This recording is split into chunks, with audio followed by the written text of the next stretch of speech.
ফ্যাসিবাদ এই কথাই বলতো, আমরা যোগ্য লোককে বসাইছি। সুতরাং আপার বিবৃতি অনুযায়ী বাংলাদেশের বুকে বিএনপি ছাড়া বাংলাদেশে কোনো যোগ্য লোক নাই।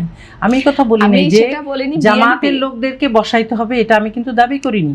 আমি বলেছি যে আমরা সব জায়গায় দেখেছি যে পদ পদবীধারী এবং যারা এমপি প্রার্থী হয়েছিলেন, বিজয়ী হতে পারেননি বা কোনো পদে আছেন, এই ধরনের বড় বড় লোকেরাই বিভিন্ন জায়গার প্রশাসক হিসাবে নিয়োজিত হয়েছেন।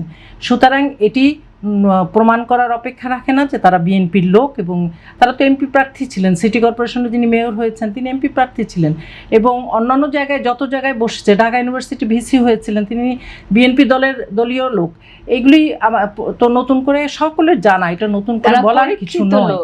আরেকটি দেশের জন্য, দেশের জনগণের জন্য দীর্ঘ ফ্যাসিবাদ বিরোধী আন্দোলনে লড়াই করেছে, লড়াই করে আজকে এখানে এসেছে। সেজন্য দেশ এবং জাতির জন্য পরীক্ষিত লোক, তাদেরকে সেজন্য এখানে বসানো হয়েছে।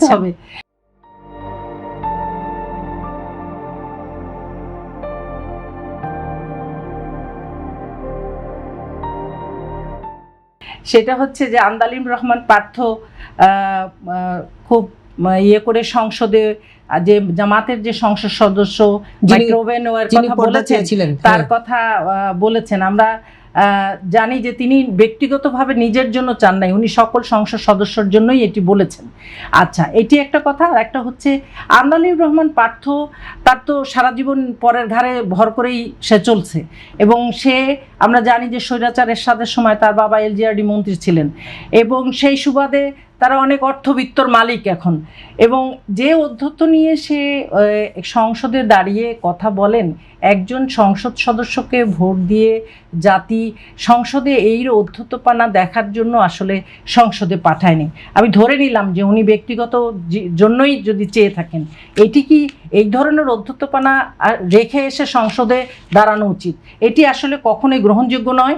জনগণের প্রতিনিধি, জনগণের টাকায় খরচ সংসদে দাঁড়িয়ে এইভাবে আরেকজন সংসদ সদস্যকে তাকে এইভাবে মানে অহংকার বশত অধ্যত্ব প্রদর্শন করে এইভাবে কথা বলবে। ওনার কাছে তো কেউ ওভেন চায় নাই, উনি ওভেন দেওয়ার কি?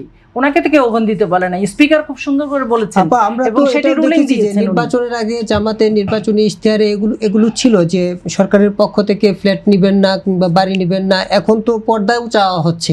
হ্যাঁ, আমি তো স্বীকার করছি যে চাওয়া হচ্ছে, এটা তো অনেয়ারে গেছে, এটা গোপন করার কিছু নাই, অস্বীকার করার কিছু নাই। কিন্তু কথা হচ্ছে যে এটি চাওয়া, উনি চেয়েছেন ব্যক্তিগতভাবে, উনি উল্লেখ করেছেন এটি। আপা যেমন একজন সংসদ সদস্য, এরকম আরও 300 জন সংসদ সদস্য আছেন। ব্যক্তিগত মত প্রত্যেকেরই প্রকাশ করার অধিকার, সুযোগ রয়েছে, সেটি তিনি করেছেন। তার অর্থই নেই যে তারা ফ্ল্যাট চেয়েছে, এখন ওইটাও চাচ্ছে। ফ্ল্যাট, গাড়ি, যেটাতে কথা ঘোষণা দেওয়া হয়েছে, সেই অবস্থান থেকে তো জামাত সরে যায় নাই।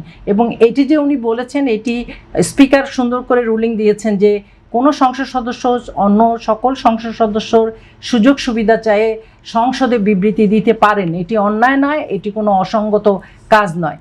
এখন কথা হচ্ছে যে সেটি দেওয়া হবে কি হবে না, ঠিক ছিল কি ছিল না। স্পিকার তো বলেন নাই যেটা অসাংবিধানিক হয়েছে কিছু বা অসংসদীয় কথা হয়েছে, এটি তো বলেন নাই।